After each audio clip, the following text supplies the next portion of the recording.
જૂનાગઢ મહાનગરપાલિકાના ward number 3ની પેટા ચૂંટણી માટે આજે મતદાન પ્રક્રિયાનો શાંતિપૂર્ણ માહોલમાં પ્રારંભ થયો છે।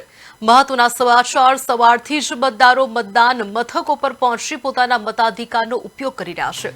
લાંબા સમયથી ખાલી પડેલી આ બેઠક પર ચૂંટણી યોજાતા સ્થાનિક રાજકારણમાં ભારે રસાકસી જોવા મળી રહી છે।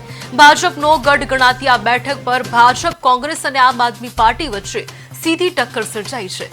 ચૂંટણીને ધ્યાનમાં રાખીને પોલીસ દ્વારા ચુસ્ત બંદોબસ્ત ગોઠવવામાં આવ્યો છે અને સમગ્ર મતદાન પ્રક્રિયા શાંતિપૂર્ણ રીતે ચાલી રહી છે।